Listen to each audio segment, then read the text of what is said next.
Okay, let's begin class. But the camera seems broken. I don't know why I cannot open the camera. Maybe the camera is not compatible with this software. So just see the screen. Okay, thank you.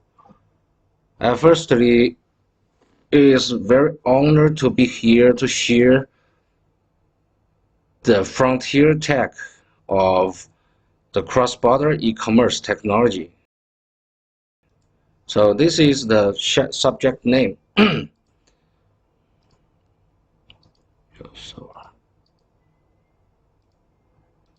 Our course named Frontier Tech in Cross-Border E-Commerce.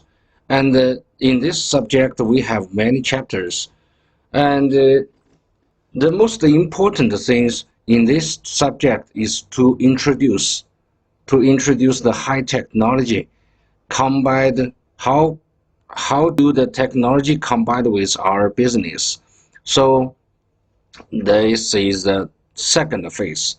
The total we have two phases in this subject. The first one is to know what is cross-border e-commerce mean. And so the first chapter is overview of the cross-border e-commerce. Okay. Okay, this is the first slide is to introduce the course objectives.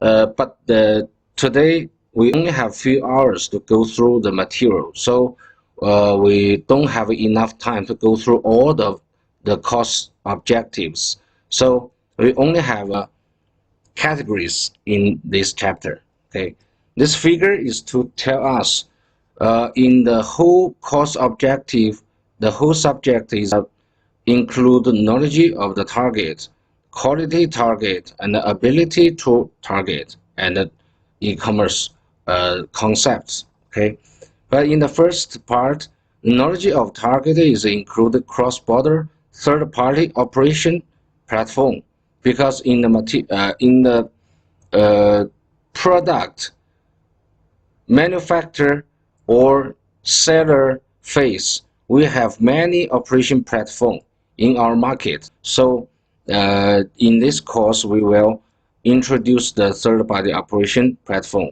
but just the concept in today's share. Okay, then the next one is master the basic workflow of cross-border e-commerce operation, and also include the skills and understanding transaction process, such as purchasing, payment, or logistics, and so on. Okay. Okay, and so on. This is the first part. And another one is quality target. Okay, I'm not going to read one by one. Okay, if you're interested in this subject, you can read it by yourself, such as the quality target. Okay, this is the second. And the third one is ability to target. Ability is about open cross-border e-shop account smoothly, and include cross-border logistic scheme, reasonable choice of cross-border logistics, and also have investigate the development of something. Okay. Okay, so just the first slides. And the second slide also is to introduce the whole course. In our training, we have many phases. A total of 3 phases. The first one is project practical training phase. In this phase, we have 12 hours to learn the e-commerce platform practice, and we have 7 hours study hours to learn new media short video marketing, and have 8 hours to know the internet content operation and the network customer services. Will take 16 hours, and the last one is platform operation training for 10 hours. Okay, this is the first phase, and the second phase is simulation training stage.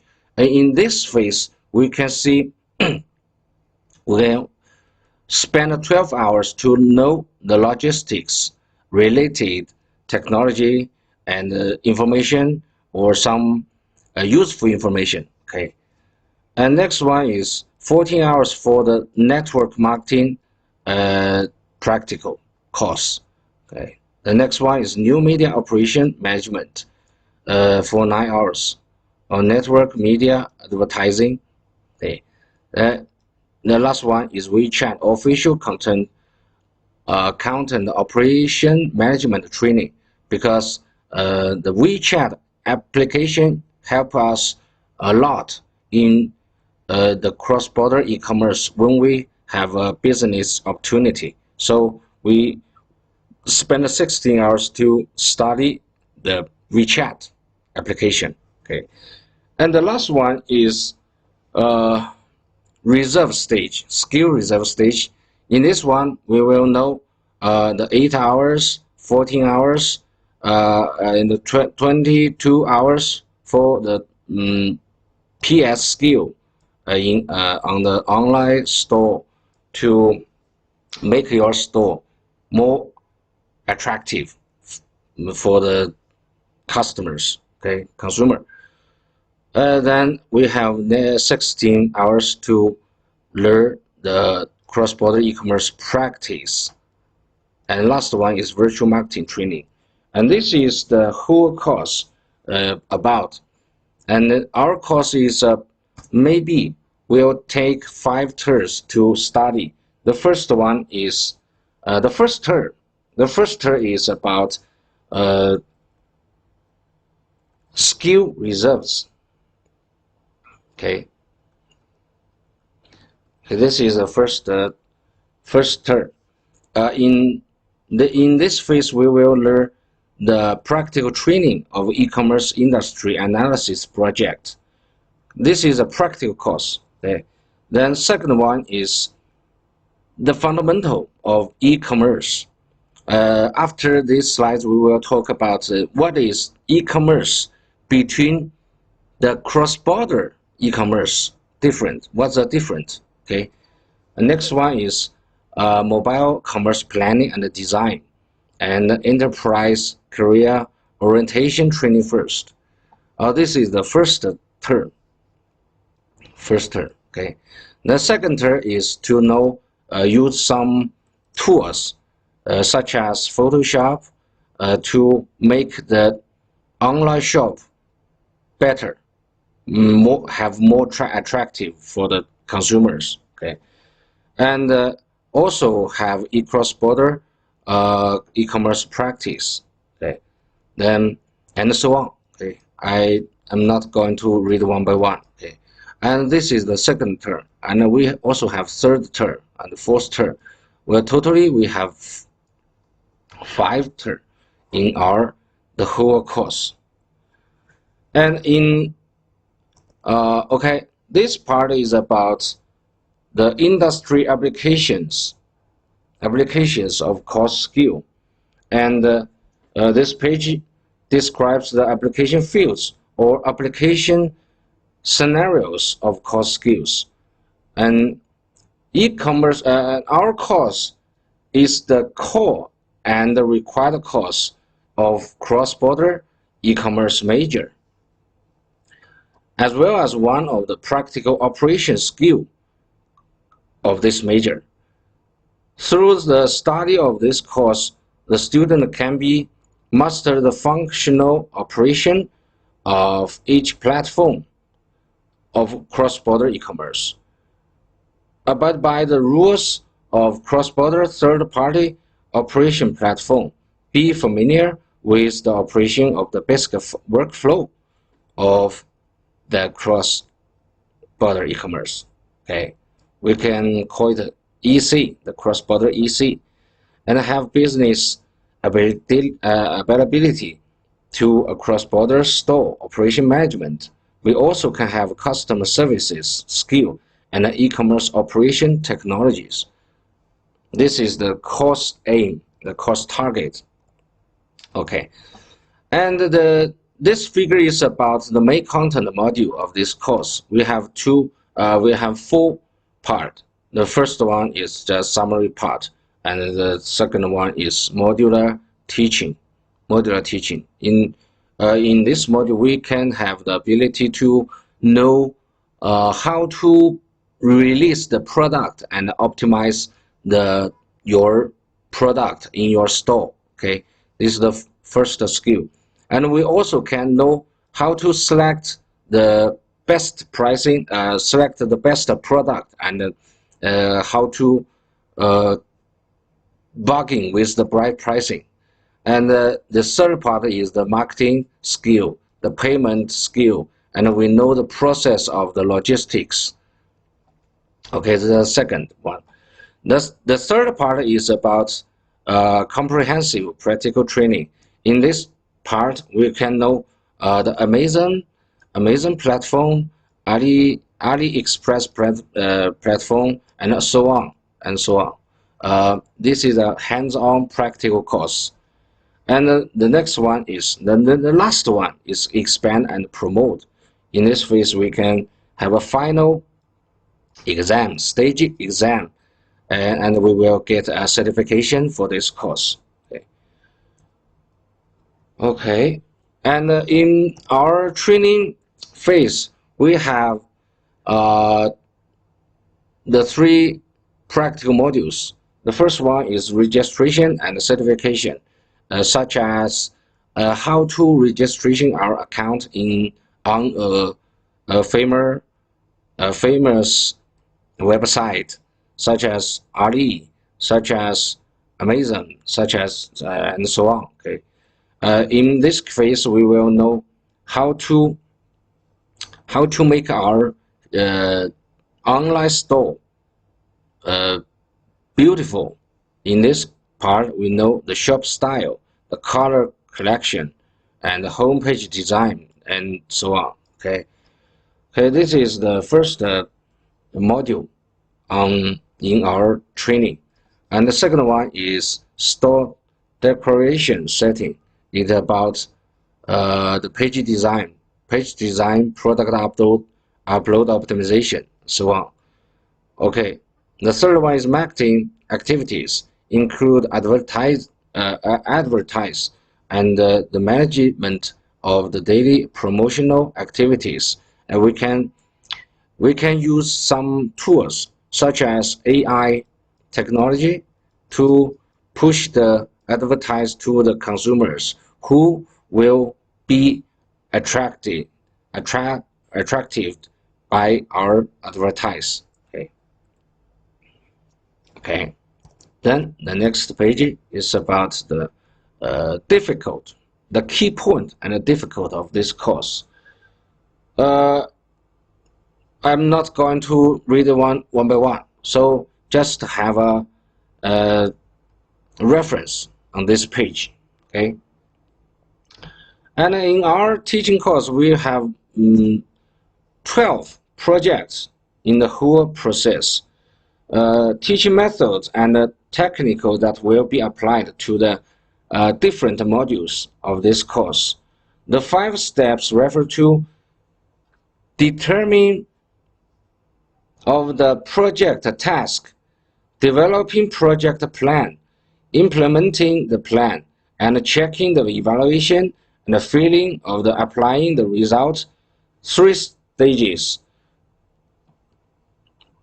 We totally have 12 projects. We can see here for each project what content will be included in.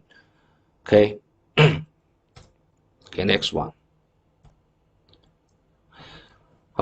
In this chapter, we will talk about the basic concept of the cross-border EC, and the second topic is about the problem and the development trend of the cross-border EC. Okay, and the first one is this is the learning goals, and the learning goal is to master the connotation, classification, and the characteristics of the cross-border e-commerce. Okay. This is the first goal. And the second is understand the current problems of the EC, of the cross-border EC, and understand the development trend of cross-border EC. And the last one is to understand the job functions of the cross-border EC. Okay, and in this part we will know how to build up our competence in the cross-border business things. Okay, and before this course, we have to we can, if you have enough time, to have a time to discuss two questions. The first question is, what's the connotation, classification, and characteristics of the cross-border e-commerce? And after we study this course, we will give you answer. Okay. And the second question is, what's the current problems of the cross-border e-commerce? Okay. So let's go into the first topic. Is about the concept of the cross-border e-commerce. The first concept. Okay, what is the concept?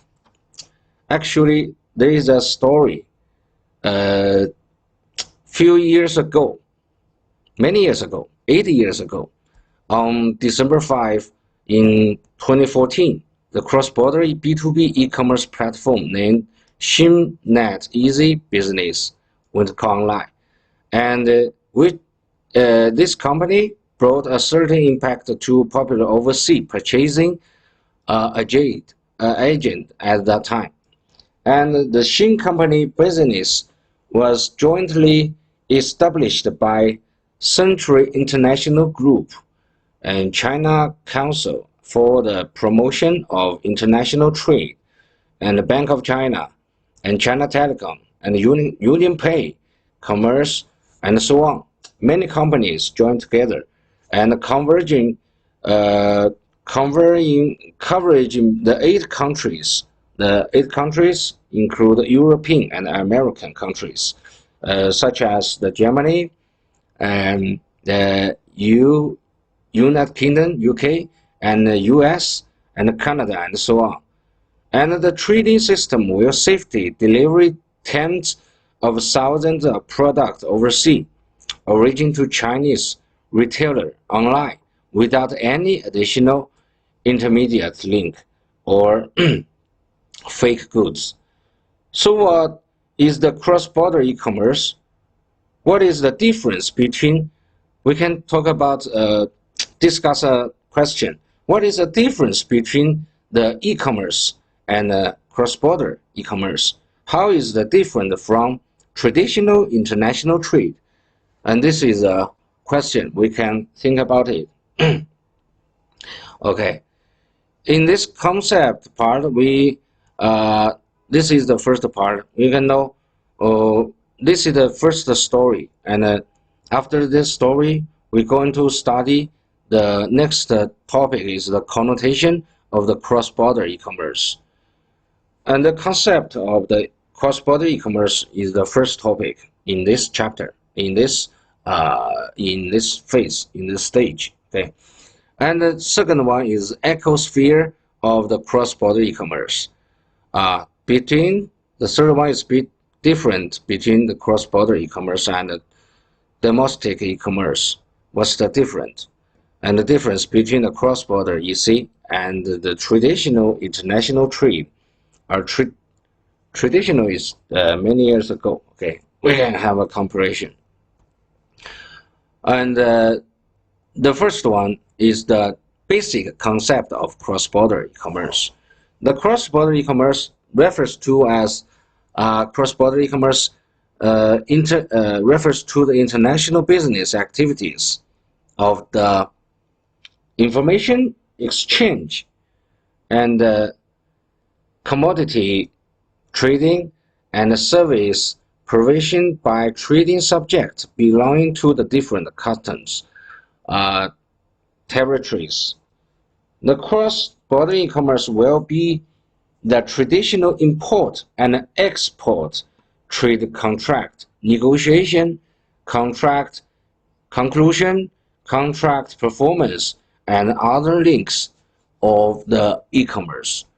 And through the cross-border logistics and remote warehousing to deliver goods, to deliver products, complete the transaction. So this is the basic concept of the cross-border e-commerce after our story 8 years ago. Okay, this is a basic concept. And the e-commerce, cross-border e-commerce can be divided into two models. The first one is cross-border retail and cross-border wholesales. Okay, there's two types. And in our cross-border EC, we can have two types. The first one is B2C. The cross-border retail includes B2C and C2C. The B2C is stand for business to customer, and the C2C is stand for customer to customer. This is usually we can see the point-to-point mode. This is for the retail part. Okay, and the next one is cross-border wholesales. The wholesales is also known as cross-border business to business. It mean company to company. It refers to international business activities in which business B2B in different customs territories reach transactions, make payment and settlement through the e-commerce platform. So if we want to have a end-to-end e-commerce transaction, we should have a platform account first. Okay, then we can have those phases such as payment, such as settlement, such as logistics. Okay, and the target is to deliver the goods and complete the transaction through the cross-border logistics. So logistics is very important in the whole phase. Okay. In this process, the logistics is very important. And this is the basic concept of the cross-border EC. The next one is okay, this is just for example, because the course is prepared for all of the trainees. So we gathering the information from the Chinese website. So we can see this is some famous brand, such as Alibaba, such as what is Global Resources, such as hold on, such as Amazon, such as eBay. eBay is from US, I think, and such as Tmall and JD, Jingdong, or NetEase, or Global Buy, okay, and so on. This is the for example, okay. And this is the first one, the basic concept of cross-border e-commerce. Okay, just for just have a glance. Okay, next the next topic is the ecosphere of the cross-border e-commerce, and this material is translated from Chinese materials, so we can see those text maybe not clearly. Okay, and in this part we know in the e-commerce whole process we can see we have many stages, we have many phases, and we have two types. The first one is this is not exit, is export. This is export. Okay, the upper one is for export process and lower one is for the import process. And if you want to export your product to the other country, then you can contact with the manufacturer or some factory to get to select some goods, select some products. Okay, then we can use the cross-border e-commerce enterprise. It is mean we can use the platform. The enterprise can provide the cross-border platform, or we can use the self-operated cross-border e-commerce enterprise, such as Alibaba, Taobao. This can be an self-operated cross-border e-commerce enterprise. Okay, and we also can use the platform for business to business, and a self-operated cross-border e-commerce enterprise, such as some famous brand. We can use this brand to have a B2C purchasing, and the upper one is enterprise to for phase 2 the enterprise. So this one usually we use this platform to the B2B. Okay, this is the second phase, and the next phase is into the payment phase. We can choose a pay enterprise to keep our revenue security, or keep the your money safety. Okay, so this part is the select payment enterprise. Okay, the next stage is to choose a logistics provider, such as SF, such as DHL, or and so on. Okay, this is the can have a cross-border orders. Okay, this is a logistics provider, and the next one is the customs for the each country. And in this phase, we should have to pay money to the customs of the each country. Okay. The next one, the last stage, the last phase is to our end user can get the consumer or enterprise can get their goods. Okay, this is the export phase.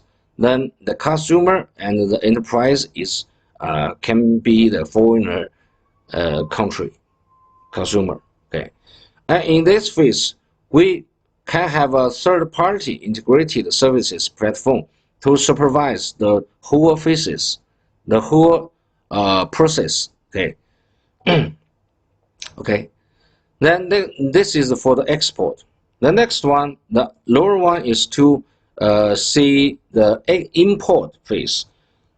Import phase is from the right side to left side. So the first step is the manufacturer, and the second one is cross-border e-commerce enterprise choose, and the second one is payment and logistics and so on.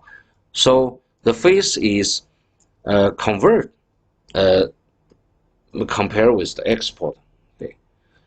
Okay, then this is the ecosphere of the e-commerce, the cross-border e-commerce. So in each phase, we have company to support this business. Okay, this is the first topics. And next topic is about the difference between the cross-border e-commerce and domestic e-commerce. What's the difference? Now, so we can see the first difference is about the business link. In this, the cross-border e-commerce business link are complex and requiring customer clearance and inspection and quarantine, foreign exchange settlement, and so on. The export tax, import tax, or other links. Okay, this is for the cross-border EC. Okay, but for the domestic EC, we have the links are very simple. Okay, and the second one is the trading main body. This is the seller or the buyer. Okay, the transaction subject of the cross-border e-commerce is the subject of different customs, and the different customs may be domestic enterprise to overseas enterprise. And the domestic e-commerce transaction subjects are generally within the country, so they are can have a simple way to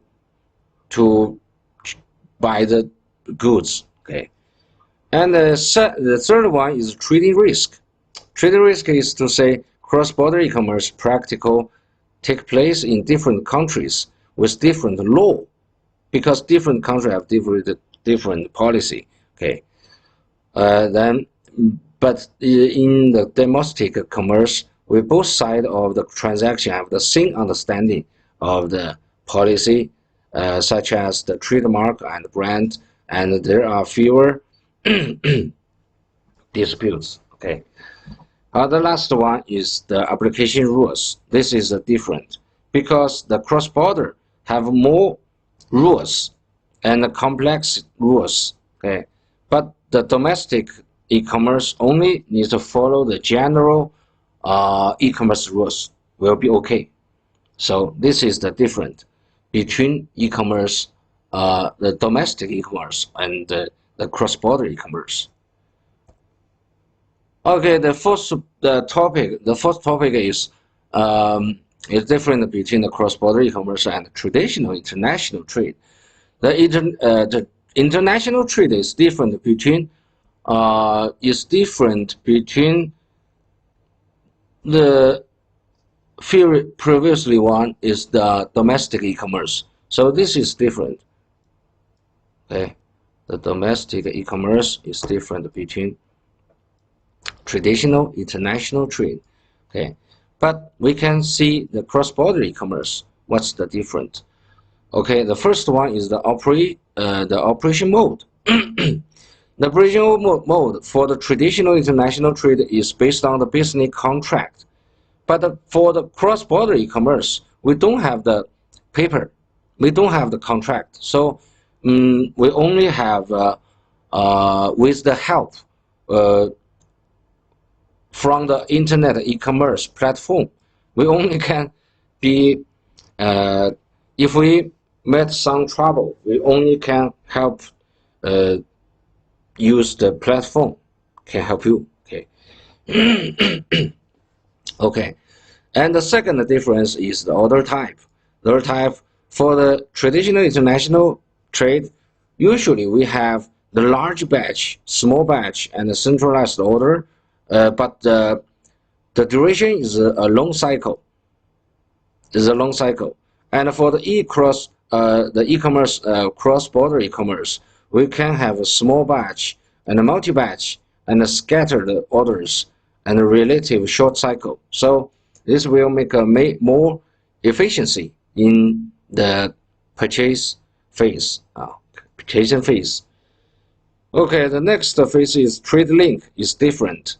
In the traditional international trade, we usually we can see menus on the website, such as manufacturers, the traders, the importers, and so on. Okay, this is for the international website, but in the cross-border e-commerce, we can see the website is more simple, or only have manufacturer, retailer, consumer, or only have manufacturer and consumer. So this will reduce many phases when our want to sell our product to the consumers. So this means involving fewer intermediaries. Okay. The next one is the transportation for the goods. The most of them are completed by sea and air transportation, and the influence of the logistics factor on the transaction subject are not observers.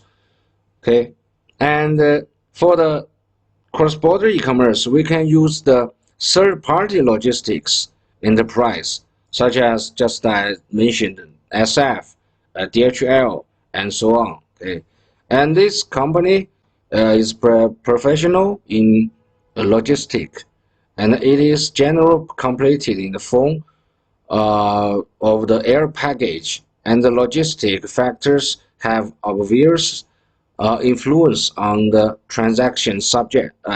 Yes, subject. Okay. And the next phase is there have some difference between when the custom clearance and exchange settlement. If in the traditional international trade, we can have more easier to uh, to do the to do the jobs. The customer supervision standardization can enjoy the normal custom clearance, exchange settlement, and tax refund policies.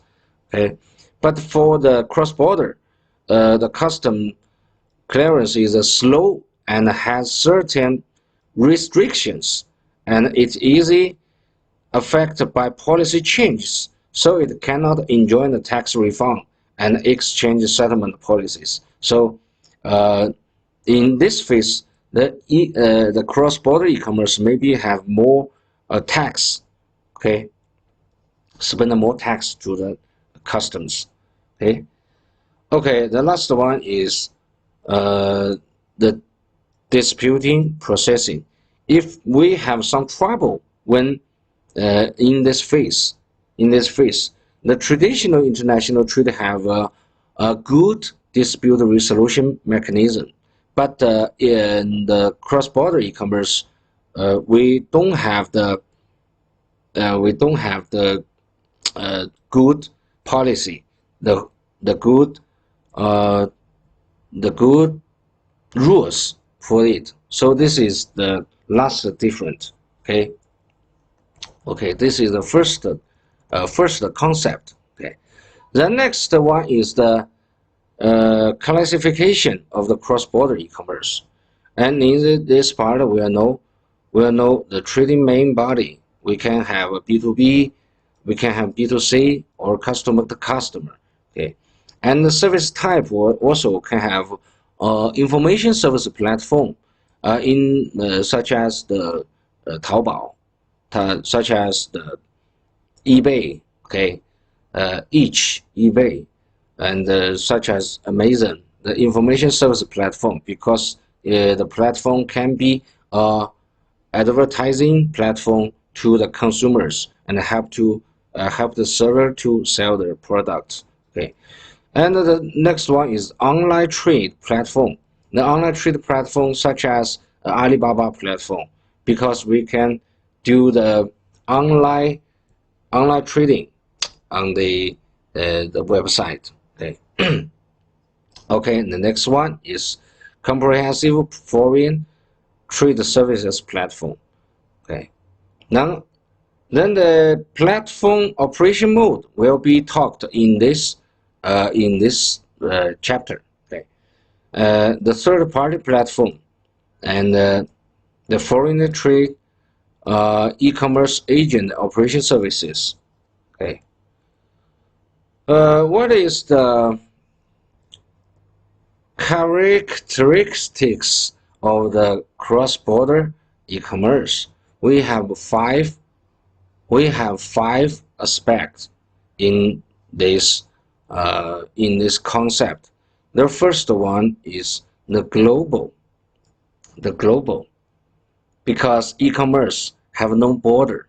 The cross-border e-commerce actually is no cross-border. Okay, because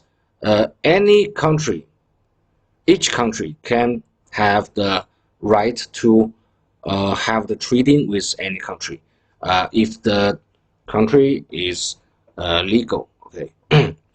And then next one is traceability. That is to say, we can trace the goods when which phase are you doing, which phase are you doing. Then we can trace the whole process on the in the trading transaction. Okay, and then after our payment settlement, we can have the logistic phase.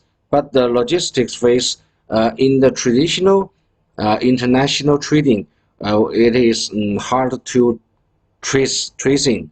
But in the new style, in the new era, we have a new technology can combine with the cross-border e-commerce, so we can trace the goods, we can trace the quality, we can trace the routing. Okay, so the second one is traceability, and in the platform we can record the tracing route or the processing route. Okay, this is the second one. And the third is the paperless, because all of the job is done on the internet.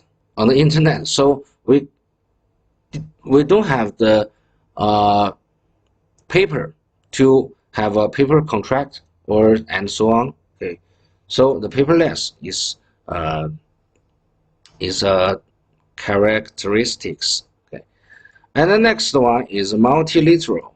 It is to say we can have more, such as B2B to C or B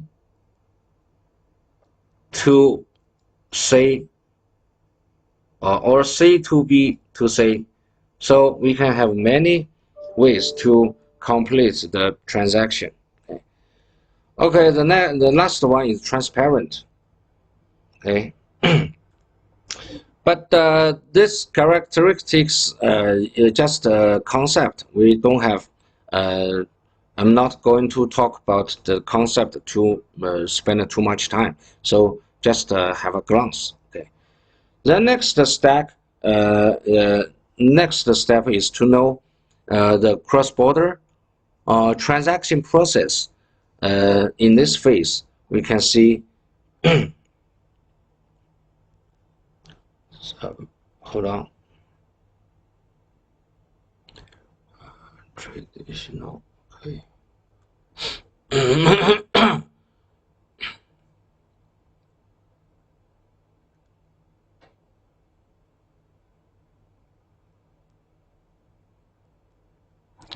Okay.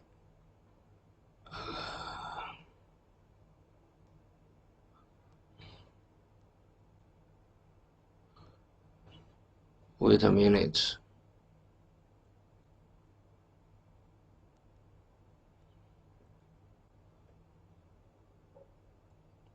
Okay, I'm coming. In this chapter, in this figure, we can see the transaction process. And the first one is traditional international trade. And in this trade, we also summarize the characteristics, okay, such as the large quantities or small batch, and order concentration, and the cycle is long. Okay, this is for the traditional international trade. Okay, and the second one is cross-border e-commerce. Cross-border e-commerce, we can have a small batch, many batches, and order dispersion and a short cycle. This is the second one. The second. And the third, custom clearance exchange settlement. According to the general trade process, can enjoy the normal custom clearance for foreign exchange settlement and tax refund policies, just as I said in the previously table. So I'm not going to read this sentence one by one. Okay, and in this is the different, and in the payment phase. In the payment phase, the international payment settlement is by the traditional way, but in the cross-border e-commerce, the payment can be online. So we can use the with the third-party payment platform or payment enterprise to do this thing.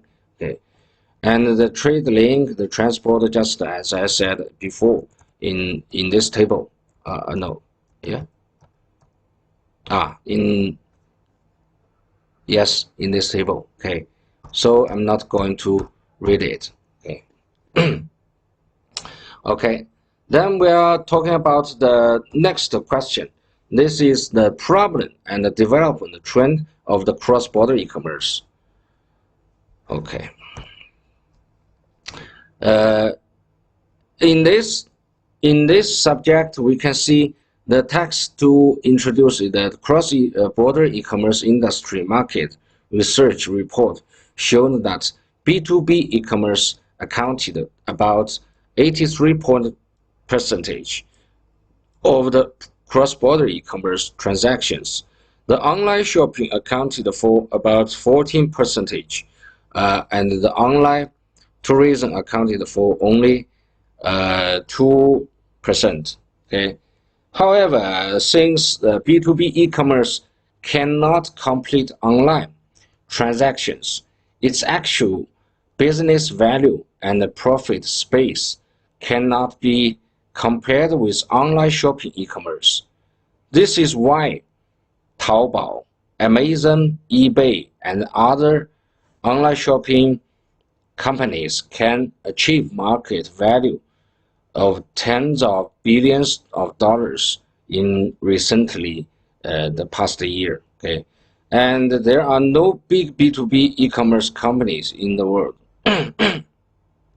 So we can think about a question, that is to say, the development of the cross-border e-commerce will be enter a golden period of the development in the next few years. Next 2 years, next 5 years, as well Taobao, a typical domestic e-commerce platform. Do you think the development can be developed as well? Okay, we can think about this question. Okay. Okay, this is the problem of the cross-border e-commerce we summarized at here. The first is the serious product homogeneity, and brand awareness is not strong, and it is difficult to clear custom and settle foreign exchange, and the logistics take a long time. And as a supplementary, we will pay more tax to the customs for each country. Okay, and the information network security system is not perfect. So this is to say, maybe the hacker is easier to hack the website and to download some encrypted data from the website. So the information network security system is not good. Okay, and the next one is e-commerce legal system is not sound. So when we got trouble, when we transaction with another one, no one can protect us. And the last one is there's a big gap in cross-border e-commerce. So there's a big gap between the e-commerce, so we can have more opportunity to get more value in this area. Okay. Okay, next one. Next one is to say development trend of the cross-border e-commerce, and there is more diversity in the types of goods and the market in which they are sold. And in terms of transaction structure, the business to customer accounts for a higher proportion. Okay, so this is very good news for the companies. Okay. On the transaction channel, mobile terminals can become an important driving force. This is based on the mobile technologies evolution. So after this phase, because today's subject we have two phases. The first one is to introduce the basic concept of cross-border e-commerce. So the second phase, the next phase, we will talk about the mobile network technology in in this area. Except the in this area, we can have the time to know the other area, such as automation, such as the artificial intelligence, such as the auto driving, and so on. Okay, so this part is the second phase in our in today's subject. Okay, and the fourth development trend is in the era of the big data, the industrial ecology is more complete. So this is also is a good news for the cross-border e-commerce. Okay. Okay. And the next slides is about how to set up a company for the cross-border e-commerce, because to join our trainees on the line online are from the different company, maybe from the government, maybe from the more such as the big enterprise, maybe from the small company. So we can see how to set up e-commerce, the cross-border e-commerce company, and we will hire some useful person to do the things. Okay, and the first one is the primary job. We can see this is the junior job. In this level, we have three position. The first is the customer services, and this person need to be able to communicate with customers, and such as we can use the use email or telephone, or because need to communicate with the other countries, so we must use the English or other minor languages such as such as French, such as German, and so on. Okay, or some Africa countries, small minor languages. Okay. Okay. The next one is the visual marketing. Proficient in both design, aesthetics, and visual marketing. And this person need to be able to take appropriate product picture and beautifully design pages for the advertising. Okay, this is a virtual marketing. Okay, and the third position is network promotion. And network promotion is to have ability to provision in in using information technology to edit and upload and publish products, and also should be have the ability to be able to search the engine optimization to improve the efficient. Okay, and the link exchange, the website detection, and other technologies, and basic data analysis, some big data analysis ability, and to use this ability to for the product promotion. Okay, and this is for the junior level. Okay, and except the junior level, the primary job, we also have the manager level. So we can see there have two levels. The first level is to is to do the line manager things, and the senior jobs is the professional manager. Okay, okay, we can see the first one, the market operation management person need to provision in both internet and marketing promotion, and need to understand the way of thinking and the life of local consumers, and can use the online marketing means to promote goods, including event planning, commodity editing, business big data analysis, and user experience analysis. So we can so that we can push the right information to the consumers to increase the to improve the efficiency. Okay, and this is the first one. The next person is to do the supply chain management. Okay, this one is more easier to handle. The successful of all e-commerce platform is successful success of supply chain management, and cross-border e-commerce requires professional supply chain management talent in this series of link, including commodity plan, formulation, production, transportation, and inventory arrangement, and so on. Okay, this is supply chain.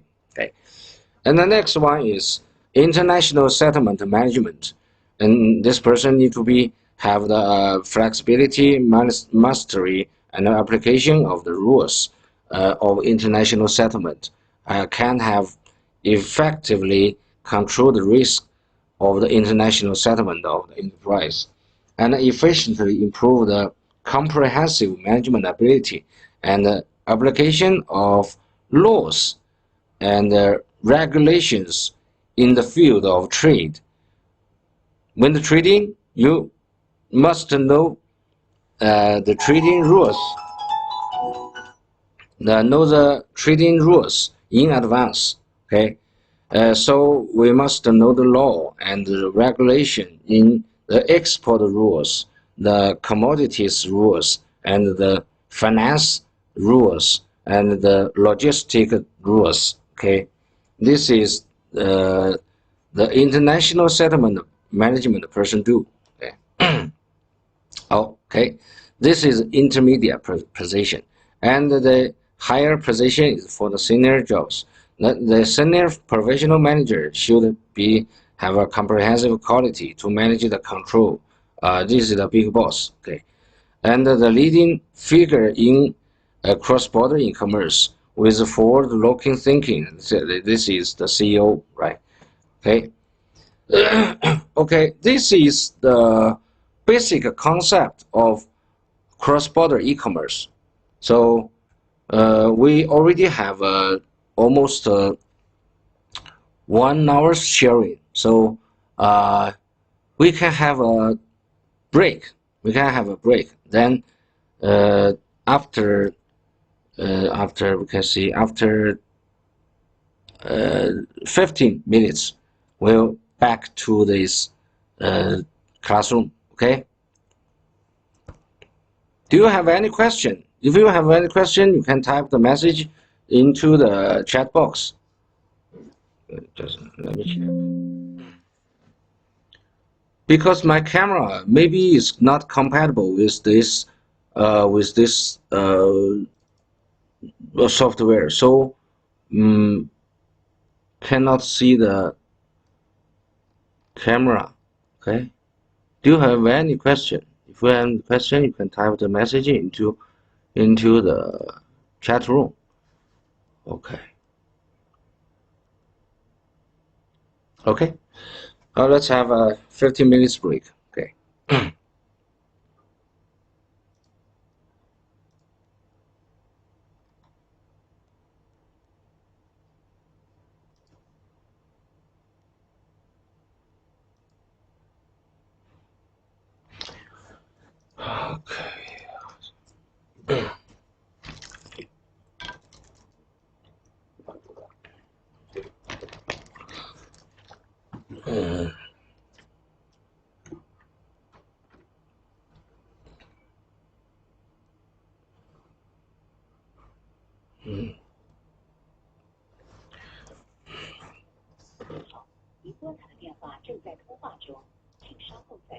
The number you have dialed is busy.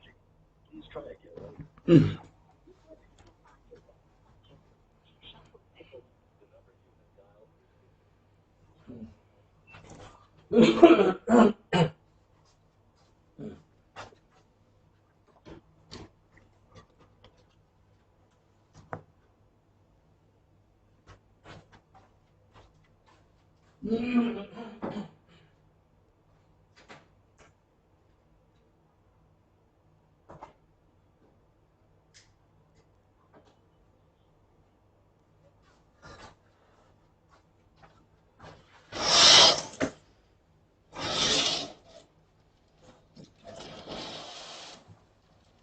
嗯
嗯嗯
嗯嗯嗯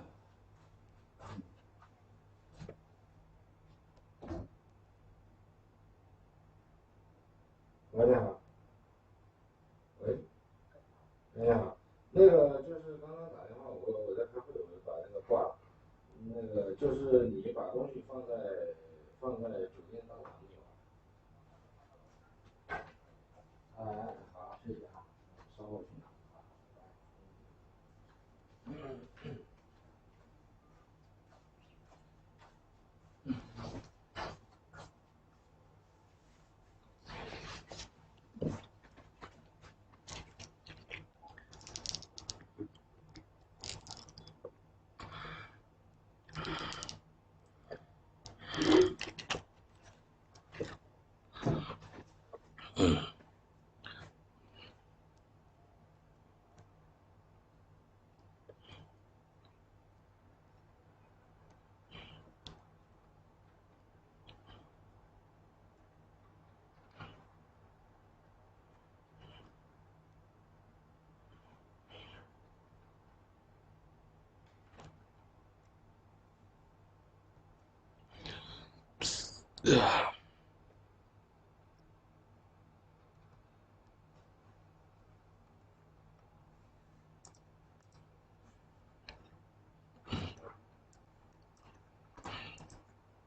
Okay.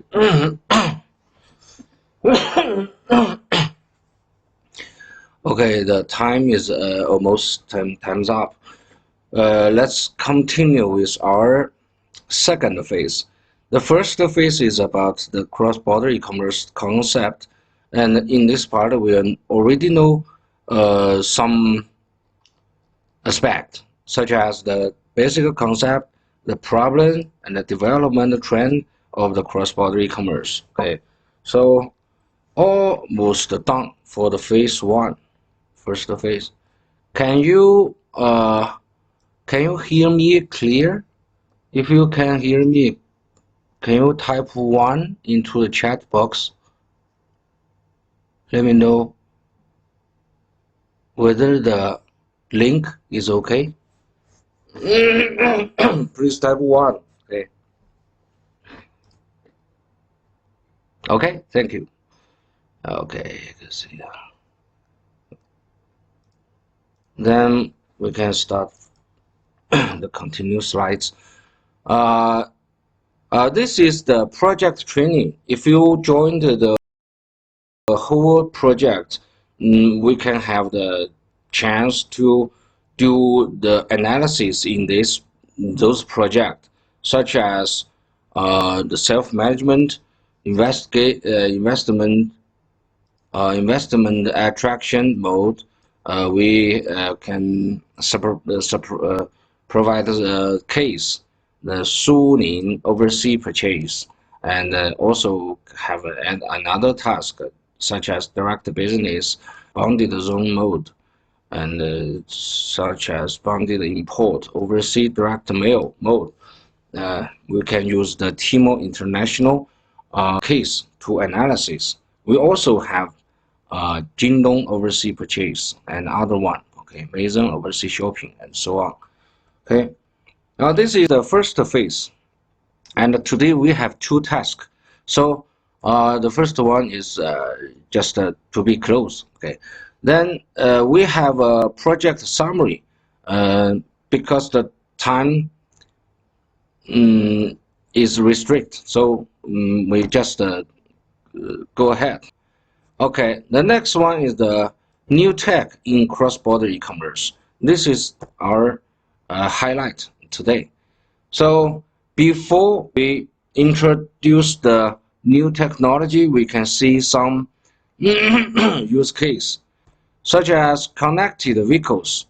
This case can be used into the logistic phase when we have a transaction on the transaction in the cross-border e-commerce. Okay, and also can have a remote control in some specific area.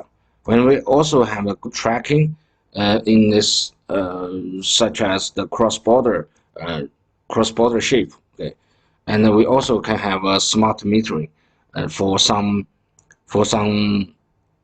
aspect. Okay, and the first example is to say connected vehicle, where we have collaborated with the famous brand cars, Volvo cars. Whereas this provide infotainment applications and communication services, and the Volvo companies also be able to open parts of the platform to other players in the automotive industry ecosystem. And this means third-party services provider such as infotainment provider, the road authorities, the cities, and the government offer Volvo Drive with real-time actionable information on the move. So this is the high technology in the future. Okay, maybe next year, maybe 2024. Okay. Okay. The next one is, this case is to remote control. In this picture, in this figure, we can see this person are doctor, and the doctor. This figure is talk about the remote surgery, and the remote surgery can be completed with the new technology. Okay, the new technology, actually the new technology is the 5G network, because 5G network is a hot topic recent years. Okay, the first year to deploy the 5G network is 2020. Yeah, that is mean 2 years ago is the first year to deploy the 5G network in the global. Okay, then so many there are a lot of the use case have not be deployed yet. So maybe a few years later we can see this case in our life. Okay, such as the goods tracking in our cross-border e-commerce. Okay, and the last one is to say the map smart metering. Okay. Okay, this is a brief introduction for the 5G. But if you're interested in this thing, we can see actually we already use the 5G cell phone for most person. But 5G network actually have three phases. The first phase is to fulfill the consumers' requirement. Use the EMBB network. The EMBB stands for Enhanced Mobile Broadband.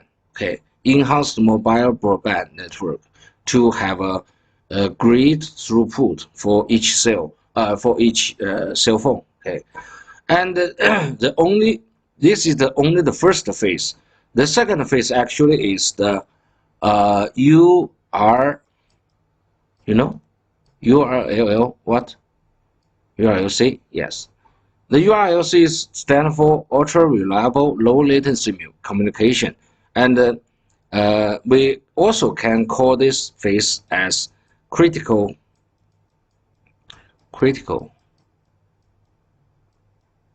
machine type communication.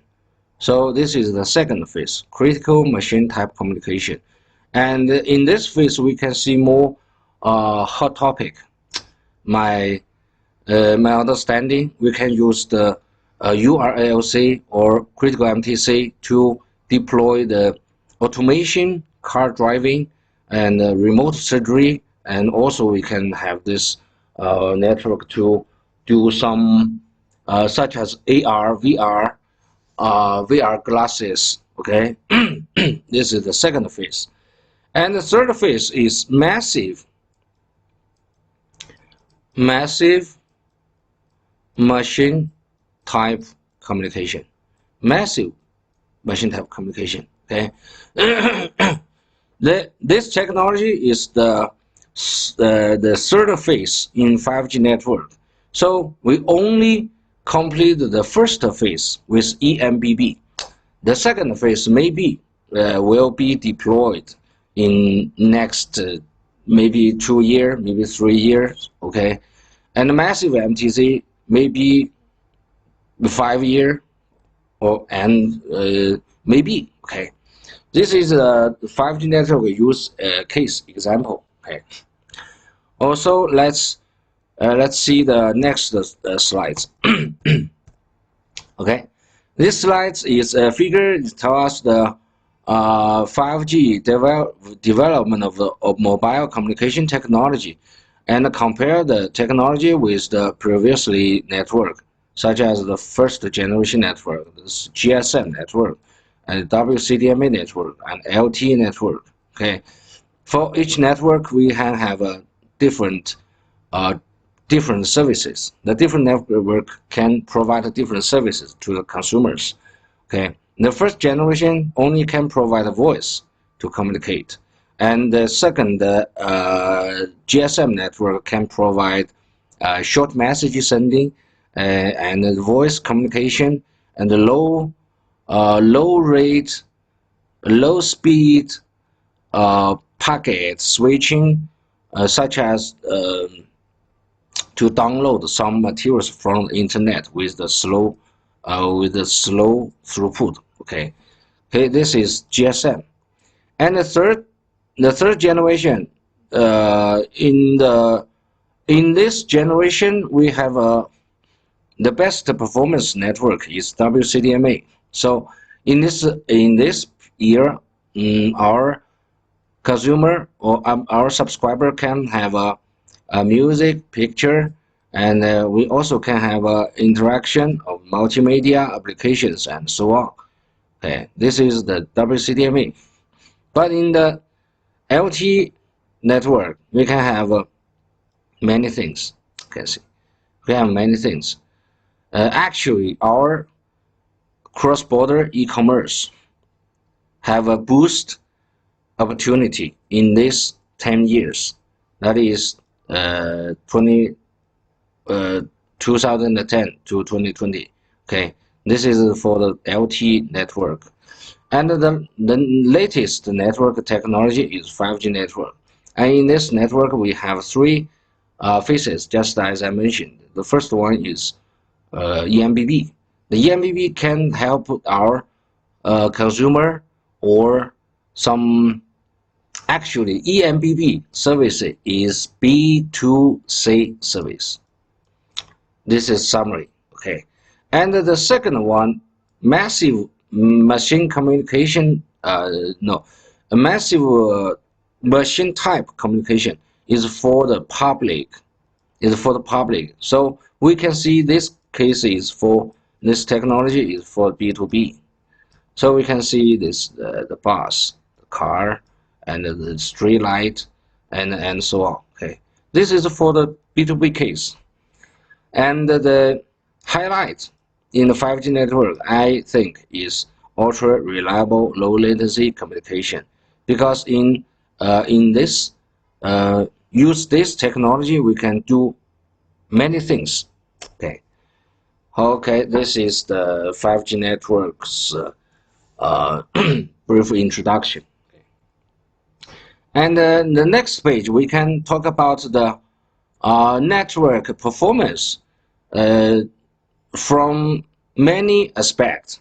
The first one is to say the network throughput will increase 10 to 100 times for the end user data rate.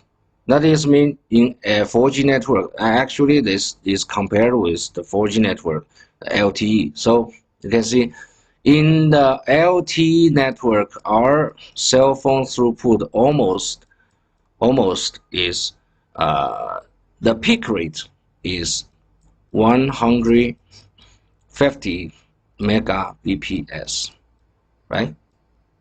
150 megabps. But this is the theoretical rate. Actually, our customer only have almost 20 to 30 megabps in LTE network. So in 5G network, how many throughput do you have? You can think about it. At least we can have a 300 megabps. Okay, actually the peak rate theoretical throughput is 1.5 gigabps. Okay, so there have 10 times increase. But in this phase, we didn't use the whole bandwidth to deploy the network. So we only use the 100 megahertz to deploy the network in the live network. So our throughput increase only 10 times. But in the future, maybe 1 year, maybe 2 years, we will have a more sharply increase, because maybe the operator will have a 400 megahertz resources for each operator. So they will make the sharply increase when we test the network speed. Okay, this is the first aspect. And the second aspect is to say the data volumes. Because the throughput is increased and the number of device is increased, so the mobile data volume will be increased to 1,000 times. And this is just the result, but the result is based on many aspects, such as bandwidth, because in LTE we only have 20 megahertz, but in the 5G network we have 400 megahertz. So the bandwidth is increased 20 times. Okay, this is the first reason. And the second reason is the spectrum efficiency. The spectrum efficiency is increased almost 10 times. That is to say, bandwidth increased 20 times, and the spectrum efficiency increased 10 times. And 10 multiplied with the 20, we got 200, right? But the 1,000, how did the 1,000 come out? Okay, so we have the third reason is about the antenna technology. Because in 5G network, we have a massive MIMO technology. Do you heard it before? Massive MIMO. Okay. Massive MIMO can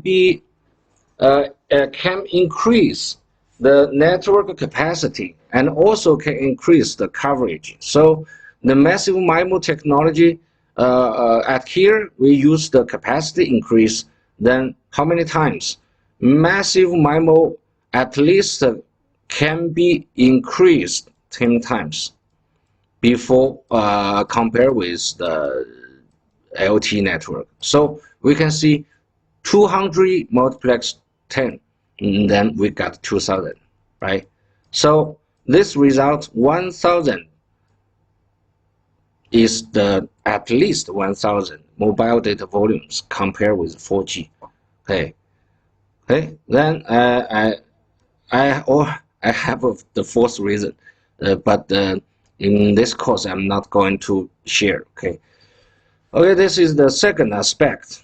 And the third aspect is about the latency. The latency will have a 5 times lower latency when compared with the 4G. This is mean our end-to-end services can have a more efficient responsibility. Okay, this end-to-end services will have a quickly responsibility. Just as you play game on your cell phone, or to have a remote control a machine, use your cell phone, or and so on. Okay, uh, okay. This is for the lower latency. Okay. Then next one is the more devices. This means the number of devices will be increased, and more maybe will increase 100 times. Why?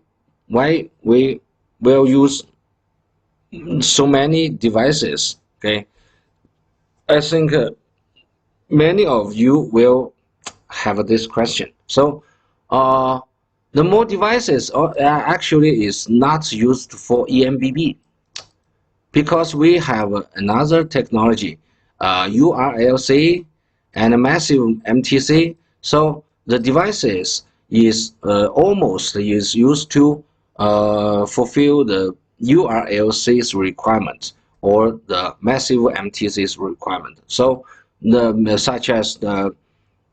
uh, such as the tracking, no, the goods tracking, we can use a device to tracing. You see, the goods tracking, we have many boxes on this shape, so we can put many devices into this box, and to tracking the goods quality, to tracking the tracing the goods the routes, and tracing the to supervision. Okay, and also we can put the devices into this car. Okay, no, not car, this is truck. Okay, truck. Okay, we also can put these devices into the surgery room, and also have some sensors in our society. So there are many more devices will be increased in the next era. Okay, maybe from this year, maybe from next year. Okay, okay. This is the fourth aspect, and another one is low cost. The low cost is to say when we use the massive MTC technology, uh, the operator will use the lowest price to buy the product, and usually we can use the chipset module, the lower price chipset module into those devices, such as the uh, metering machine or some wearable devices. Put the chipset module into your shoes, into your clothes, or into your baggage, or into your such as the camera. Okay, this is device cost reduction. So how to make the cost can be reduction? Actually, is to simplify the chipset, the chipset module. Okay, and how to simplify? We can make the protocol more easier, more simple, and the protocol stack more easy.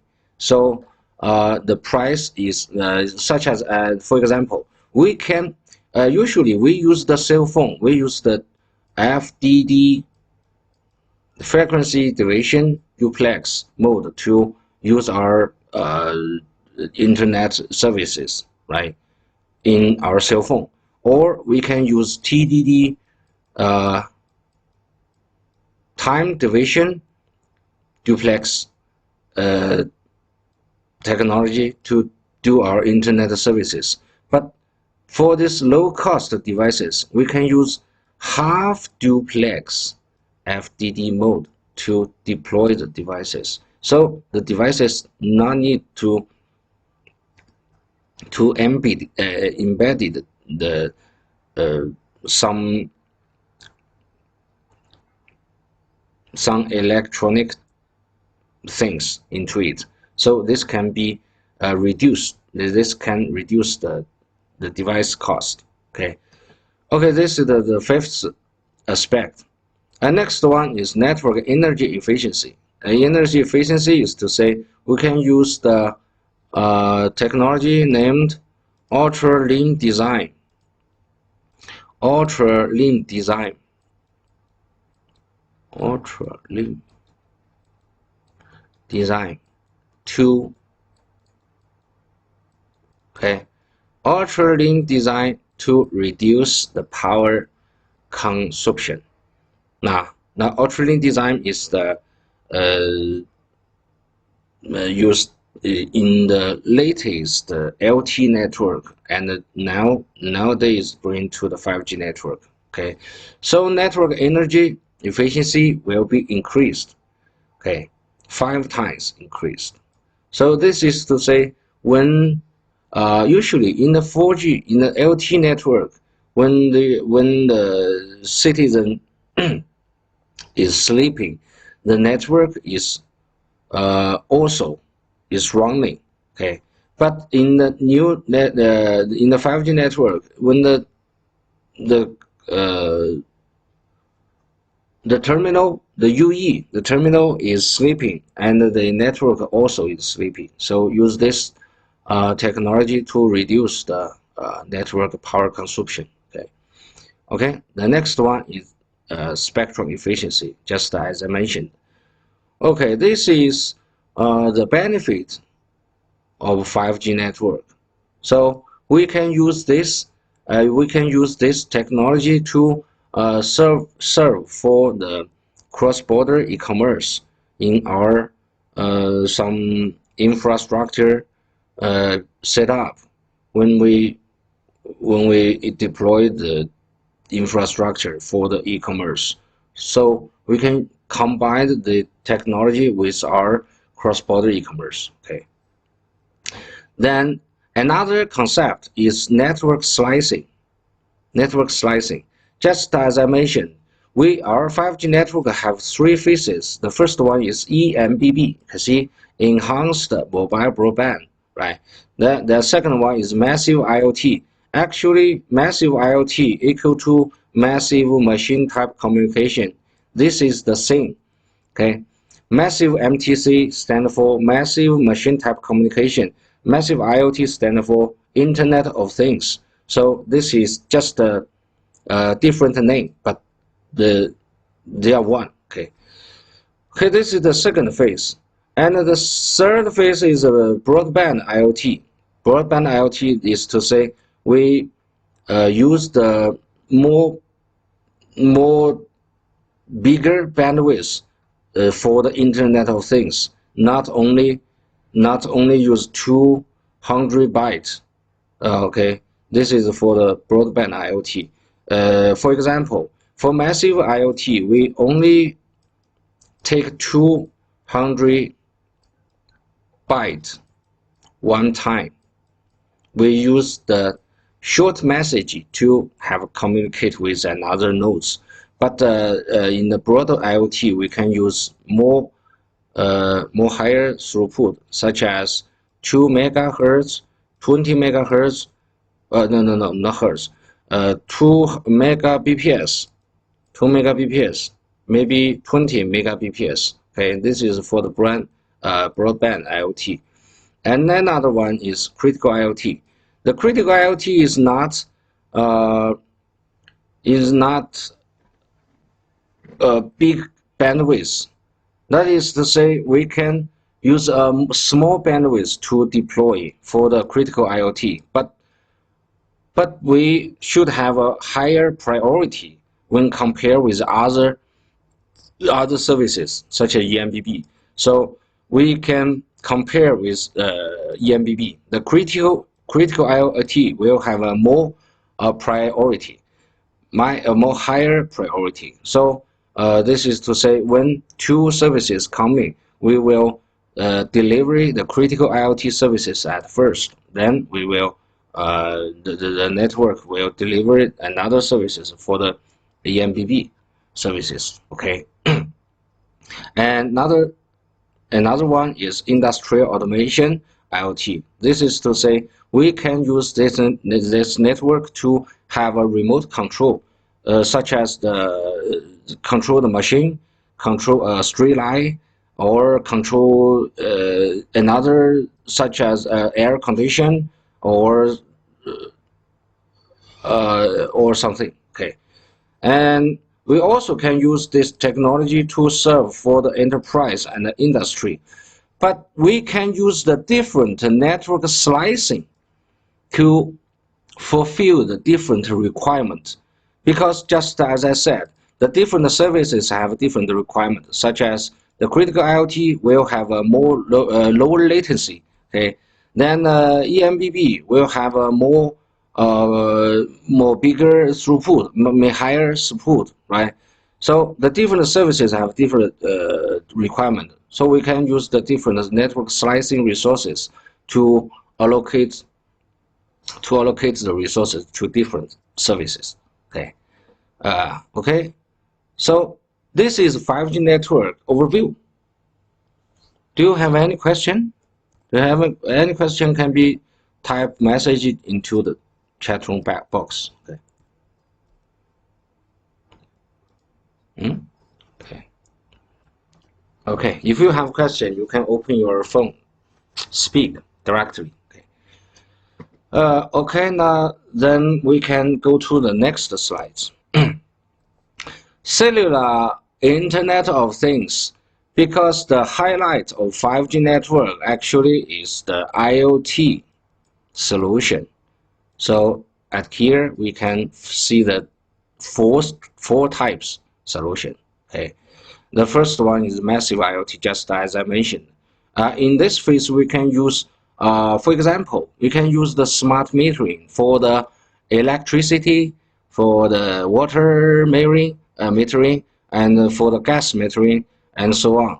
Okay, this is the first one. And the asset management can be used to the logistics management, and also we can use this massive IoT into the fleet management business.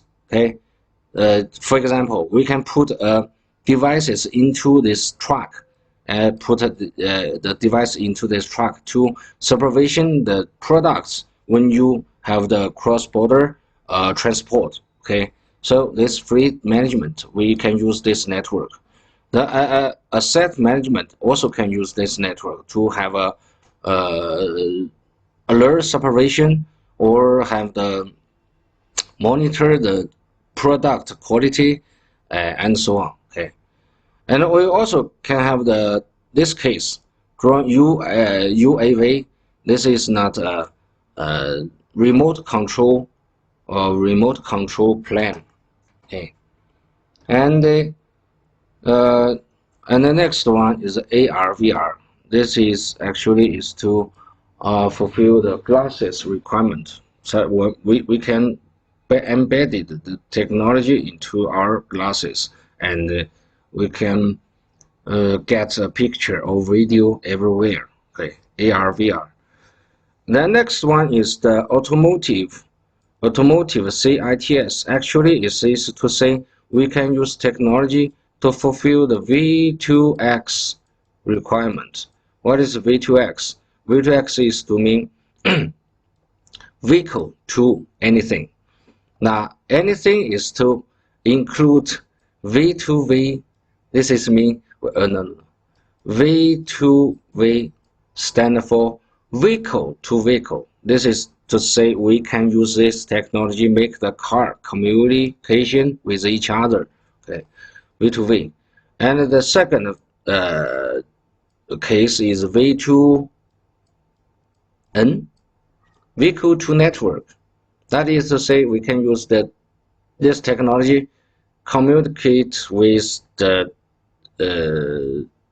car with the network. Okay, and the third one is V2I. Vehicle to infrastructure, such as our traffic light, our street light, or the station, the bus station, okay, or also can have some public infrastructure. Okay, this is the third one. So we can the third one. The fourth one is V2P. With P, you can guess. Vehicle to person. That is mean we can use our cell phone connected with the vehicle and the remote control the vehicle for the any target. Okay, so we can call this area as V2X. This is our automotive C.I.A. mean. Okay. Then in critical IoT, we can put this technology into the automotive C.I.A. area, because in when we use the V2X technology deploy in the public area, we must consider the safety problem. So the critical IoT, maybe the critical IoT can fulfill the requirements. And the next one is the traffic safety control. This is to say we can use the technology to control the car or the train or the metro or the bus. Okay, because when the driver is driving a car or driving any traffic things such as cars, a truck, or bus, or something. Then the safety is based on the health of the driver. So we can use the technology to keep the traffic safety and another aspect. Use the network to keep the traffic safety. Okay, next one is smart grid automation. This is to say we can use the this technology into electricity area. Okay, but because the time is short, so I'm not going to talk about it anymore. Okay, then we can have a robotic, collaborative, advanced automation and control. So this is cellular Internet of Things mean. Okay. Then in the do you have any question? If you have a question, you can type message into the chat box or open your phone to ask me. Okay.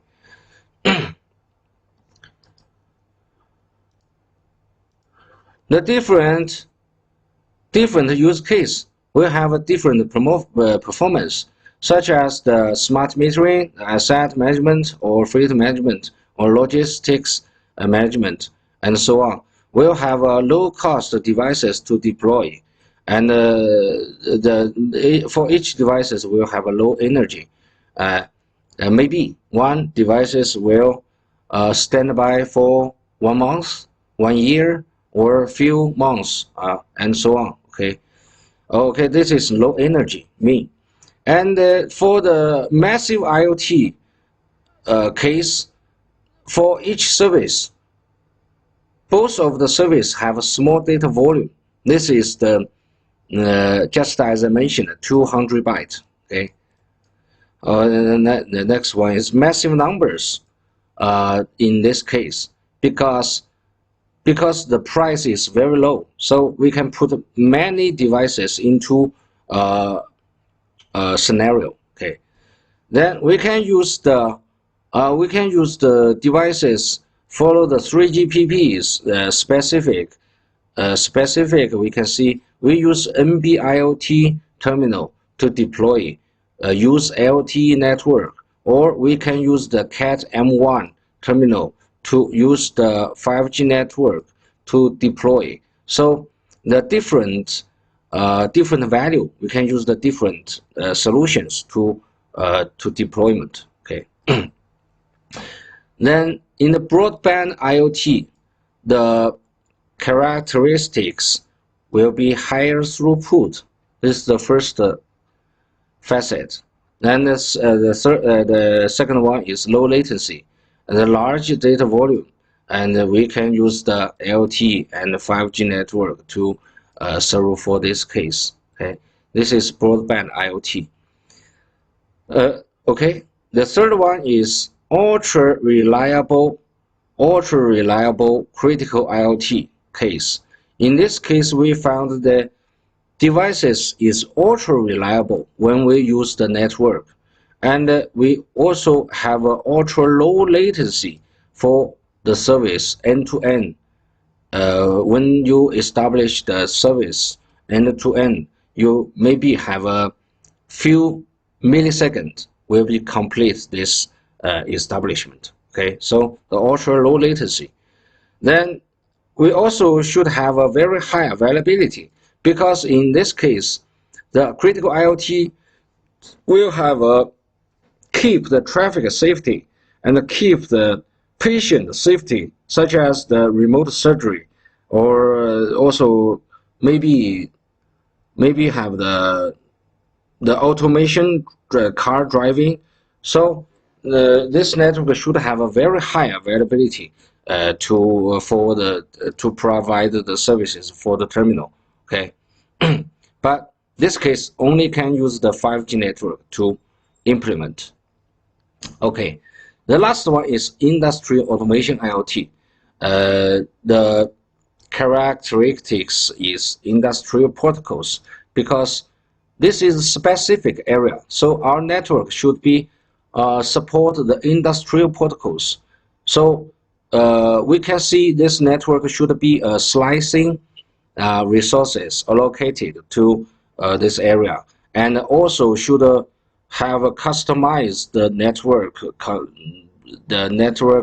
to the such as industry, such as factory, or some specific area. Okay, industrial protocols and time-sensitive networks, because the lower latency will make the more efficiency produce. Okay, and a precise indoor position.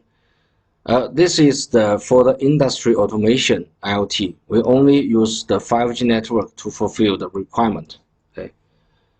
Okay, this is cellular Internet of Things. So from this picture, we already know 5G network can serve for the cross-border e-commerce. This slide is not focused on the business, but focus on the technical things. So this is our topic today.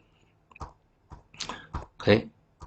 Okay. Next one is to say the 5G network can 5G network target. Okay.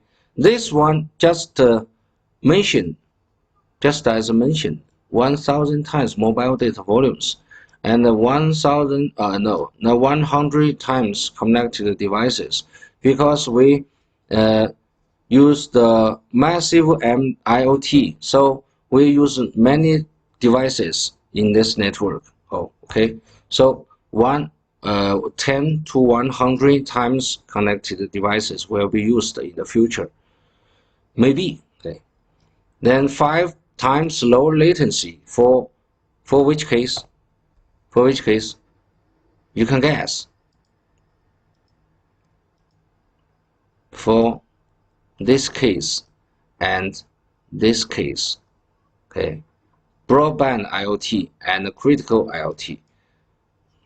The lowest latency is critical IoT. So we can see the 5 times lower latency is provided by the critical IoT network. Okay. Then just wait a minute.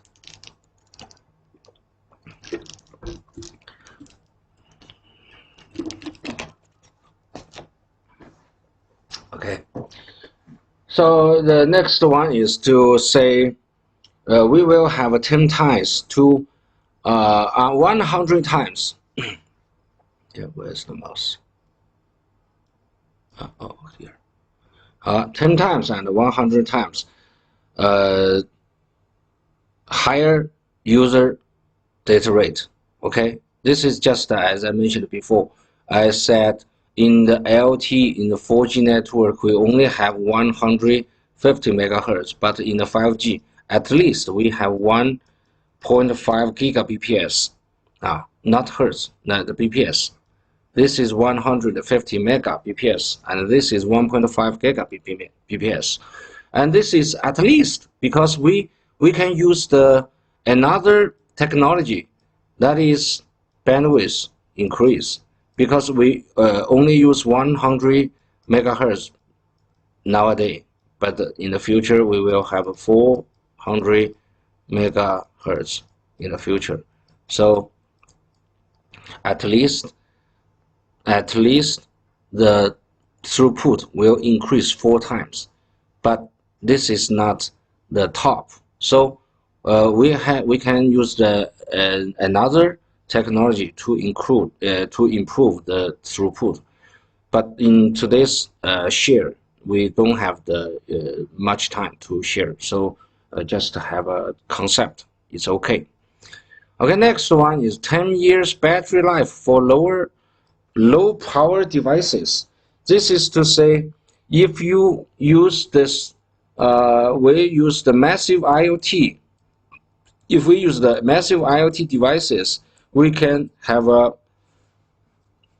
many sleep time to stand by. So the 10 years battery life for low power, massive machine communication devices. This is specific area. It's not for our cell phone. Okay. Okay. Then prepare the materials for sharing. So we gathered some information from the internet, so we can see this this conclusion. This is to say, more functionality and more communication is driving new behavior that many of us take the grant today, such as the every day we can increase the about 700,000 new internet users, and for each day we will have 13 billion crowdfunding, and we have 2.7 billion e-commerce. This is about e-commerce, but this in this concept will include our cross-border e-commerce. So this amount is very big. Okay. Okay. Next one is every day we have in the global area we will have 133 million hours YouTube video watched, and the 2.7 billion posted photos. Okay. Then and the application downloads, and on the Facebook likes. Okay, this is for our daily life. So this network just begin. We have a long way to go. Okay. Okay, next one. Okay, this is to say another aspect we can see, but this slide is translated from Chinese, but the format maybe have some mistake. So okay, just skip. Okay.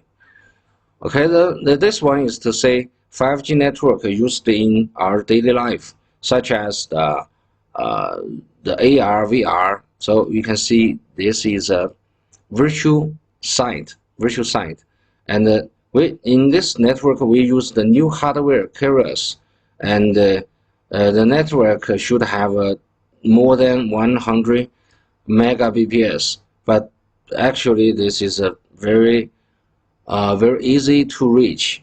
This requirement is very to reach. Okay.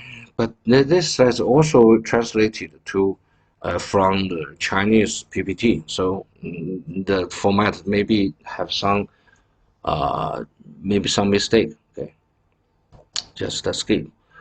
Okay, this is the summarize. The UAV industry can be used in which area, such as the transport, such as agriculture, and such as the security, work with the police officer, right? And also we can use the device to check some equipment problem. Okay, we can use the this machine to do the firefighters worker, right? Okay, then we can use this one to have a mapping and some emergency case, such as to defuse a bomb or something. Okay. Okay. Then the next slide is to introduce um, some important case in China. Okay, we can see the 5G is a major technology innovation. So we can see in the few years ago, we used the NSA network to implement in the live network, and we use the new interface such as F1 interface, NG interface, and we use the new protocol layer such as SDAP. Okay, SDAP actually is a 5G network's new protocol. The protocol stands for Service Data Adaptation Protocol, and this protocol is used for to manage the 5G network's QoS, quality of service. Okay, so we bring the new protocol to the network, and we use the decouple upstream and downstream in our live network, and use the slice and the QoS architecture, use 5G QoS architecture. Okay, and in the future we will use if we use as a standalone 5G network, we will use a new spectrum. When you use a new spectrum, because new spectrum we will have a more clear radio environment. Okay, so I also can use the new code. The new code we can call the Polar code and LDPC code. The LDPC code is a new technology in 5G network because in the 3G network or 4G network, we use the turbo coding to version 2 to do the coding jobs. And in the 5G network, we use the LDPC. This coding scheme will increase our throughput and will increase the efficiency on the air interface. Okay. The LDPC is stand for low density priority check coding. Just have a glance. It's okay. Okay, next one is a new higher order modulation. It is to say we can use the highest modulation is 1024 com, and the uplink is 256 com.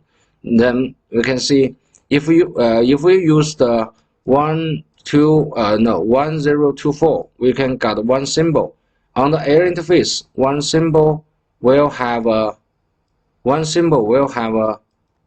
10 bits. We have 10 bits. This will increase our air throughput again. Okay. This is higher order modulation technology. And in the network, we can see we use new subframe, the new frame structure. That is to say, new subframe structure, self-contained slot will be used in the new network. The self-contained slot in the new network, we can have a more quickly responsibility for the critical MTC or some latency sensitive device services. Okay, this is a new frame structure. So this can be used to improve our network performance in the next step. And we also use the artificial intelligence, soft AI, flexible numerology. Actually, this is to say we can use the software to control the air interface parameters. The numerology actually is related with many factors. This we call the delta F. Delta F is to say actually the real name is SCS. We call subcarrier spacing. Subcarrier spacing. Okay. Then the different subcarrier spacing, that is to say we use the different numerology. And in 5G network, our subcarrier spacing have 15 kilohertz. The spacing 15 kilohertz. We have 13 kilohertz, and the 60. Then we have 120, and the most bigger is 240. Okay, this is for the subcarrier spacing mean, and the different numerology have a different performance, such as for example, if we use the 15 kilohertz, we will have a more longer coverage, more bigger coverage. And if we use the 240 kilohertz as the subcarrier spacing, then we can have a more quickly responsibility for the network. So in the live network, we can use the soft AI to change the numerology automatically. This will reduce our manual handling. Okay, and this is the new technology for 5G network, but this thing is not deployed in our live network yet. Okay, next one is new physical signal design, and this is not a new concept. CRS is not used in 5G network anymore. We use new reference signal named DMRS, stand for demodulation reference signal. Okay, demodulation reference signal. So in this picture, we summarize the high tech in our today's daily life, and in the future we will use this one to deploy in our live network. Okay, and the old network should be have a smoothly change to the new network. Okay, now this is to have a comparison between 5G and 4G. 4G is the LTE, 5G is NR. Okay, then we can see the time delay. In the few years ago, we have a 10 millisecond in LTE's air interface, but today we only have 1 millisecond to end-to-end delay. So this is more than 10 times increase. Okay. The next one is to say in the past year, they say 1 gigabit per second. Actually, we only 150 megabps. Okay, then in the future we can have a 20 gigabit per second for a single user. So the throughput is increased more than 20 times. Maybe 150 megabps to 20 gigabps. Maybe here are 60 times. Okay, 60 times. And the next one is the number of connections. in 10 years ago, that is to say about 2012, our devices can be connected with our network, can be connected with the 100,000 devices, but in the future we can have a 1 million. Can have a 1 million devices. So in this area we have 10 times increase. And the mobility, this is very highlights technology.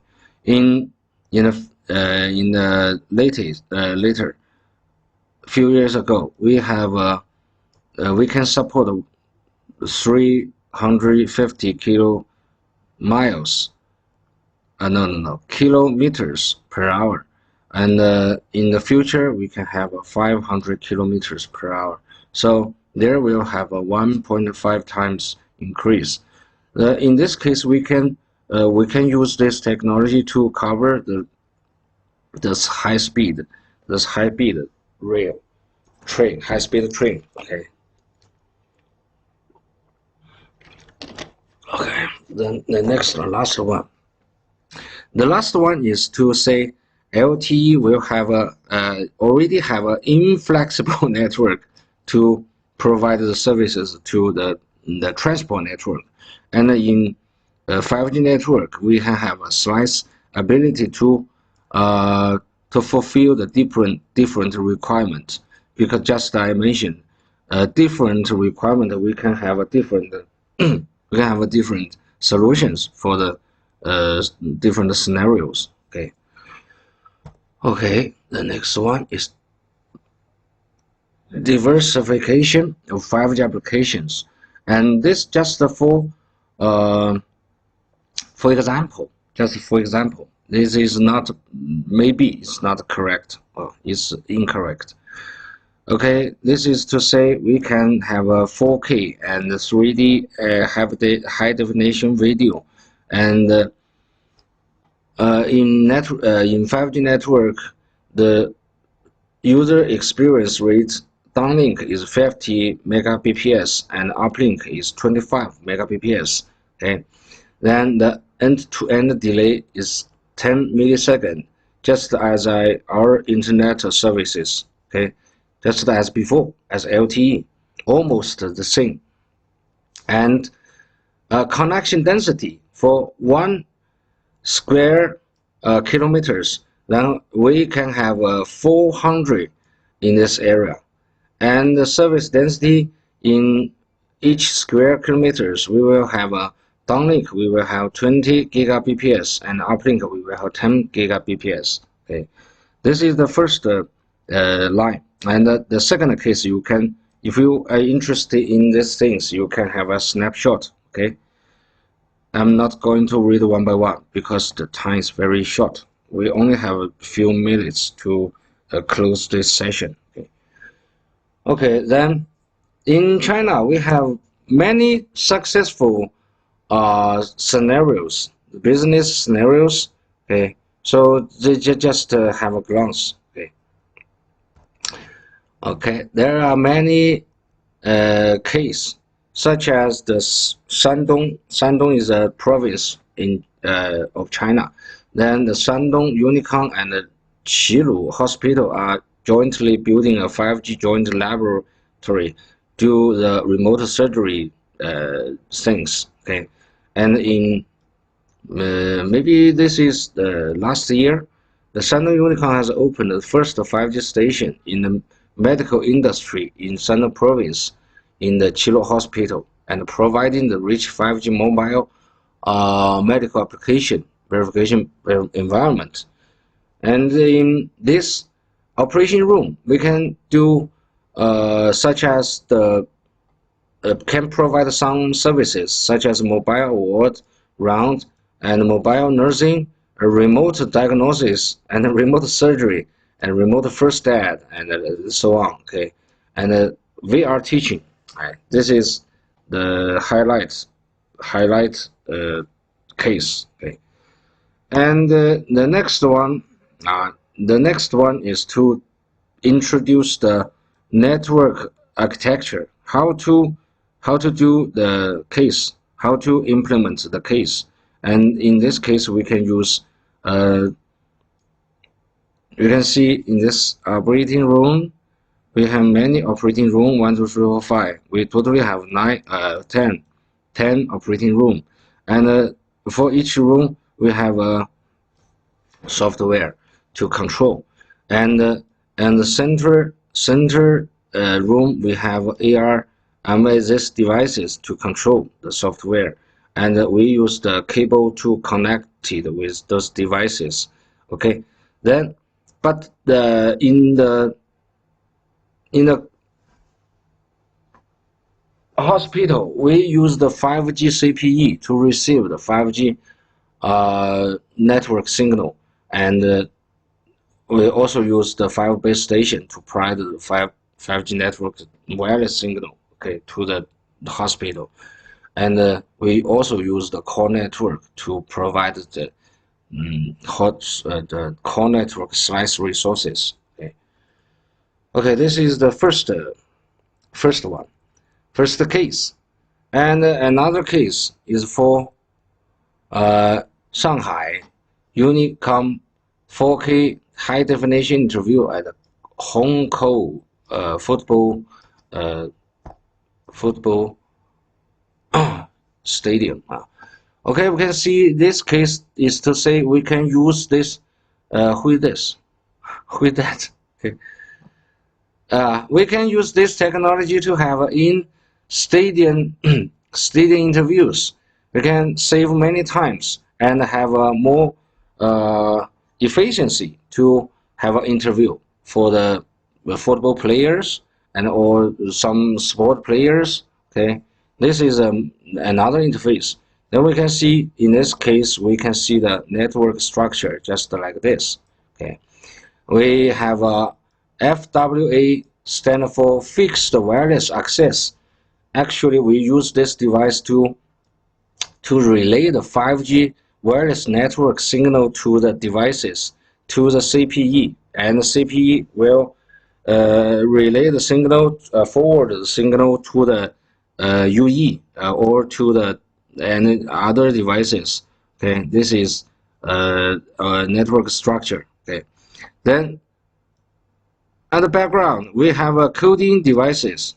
We have a coding device to coding the video date, then transmit the data to the media server, then into the 5G network. And the 5G network, at last we will have a such as the TV company or else something to save the live stream. Okay, this is for the Shanghai Unicom. And another case is for Chongqing Mobile, and this case is provided by Huawei because this case is the advertised from Huawei company. So we use this new technology. I think this solution will be helpful when you want to know how to improve the business in the future. So this technology can be combined with our work or improved our work efficiency or to expanding a new business area or something. Okay, so I'm not going to talk about each story as detail. Just to have a glance is okay. Okay, this is for Chongqing Mobile and Huawei Corporation, and make a lively stream. Okay. Okay, next one is the Shandong Unicom. Okay, let me check if there have any logistic things case. Let me check.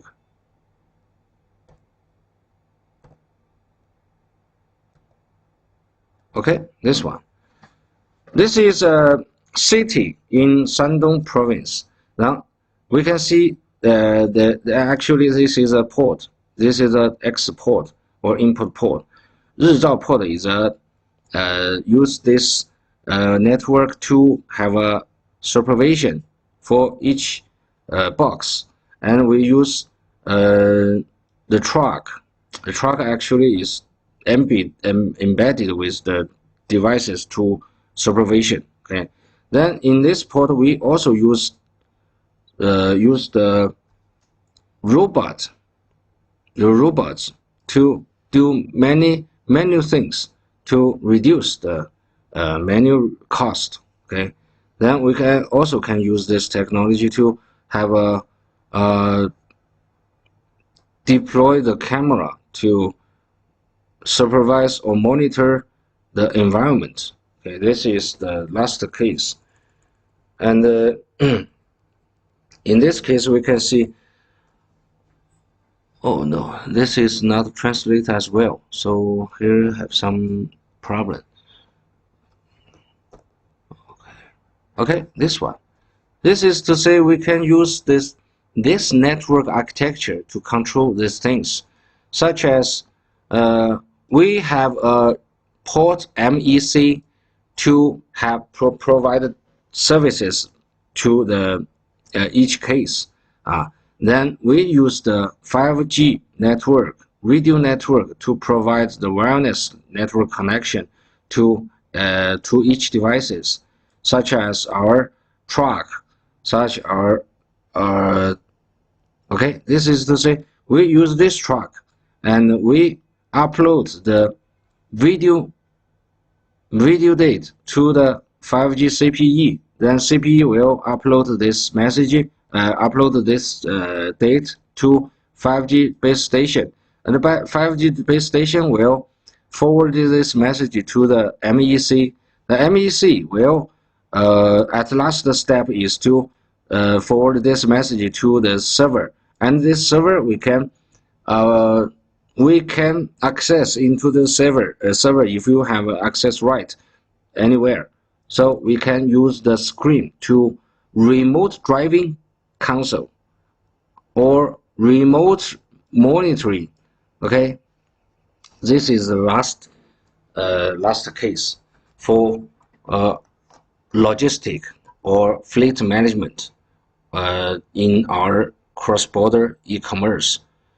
Okay, so tonight we have two phases talked about. Introduced this concept to our trainees, and the first step is to first phase is to introduce the basic concept of e-commerce, and we already know what is e-commerce, and we also have some courses is about e-commerce. So cross-border e-commerce. Okay. Then, if you interested in some subject, you can wait for next opportunity. If you have the opportunity, you can have sign up or apply, send the application to your organization. Okay. Okay. Then, in the first phase, we already know the concept of the cross-border e-commerce, and we already know the problems and the development trend in this business area. Okay, then we also analysis what is introduce some company. Okay, and already also analysis the whole process when you want to export the goods to the other country, or you want to import the goods from other country, and the different process we just analysis already. Then we talked about the difference between cross-border e-commerce and domestic e-commerce, and cross-border e-commerce and traditional international trade. What's the difference? What's the difference? Okay, then I have this one is to say how to hire a right person to do the primary job. When you want to set up a company, do the cross-border e-commerce business. Okay, then the job level, intermediate position, the senior position. Okay, this is the first phase. Then after our break, we're into the second phase. The second phase is about the high technology, because today's topic is about the frontier tech or cross-border e-commerce. So in the second phase, we already talk about the 5G networks, the benefits, and the advance, and compared with the 4G network, what's the difference?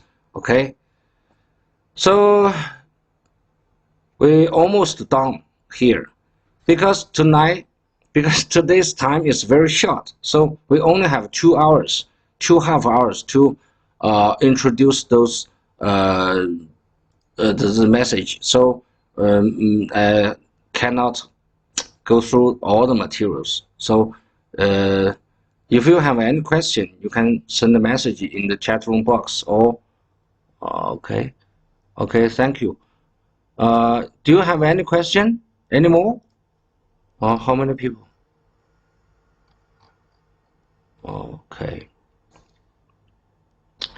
Okay, thank you.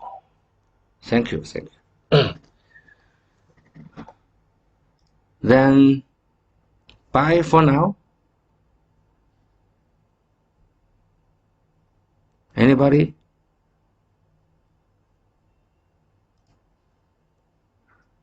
Anybody? Okay. At last, thank you. And today is because the COVID-19 issue, so cannot have the face-to-face. So we only can have this week online to discussion. Okay, thank you. How to read your name? Agbasi. Okay. Such as impressive. Okay, this materials we can share it on the WeChat, but actually the material is not arrangement as well. So after arrangement, I will send this materials to you. Okay, you can add me WeChat, or you can set up a WeChat group.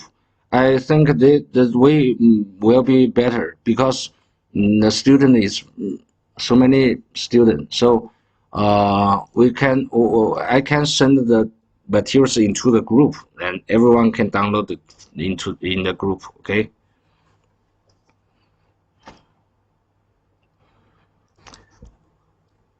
Okay, thank you. Bye for now. And I plan to have a supper.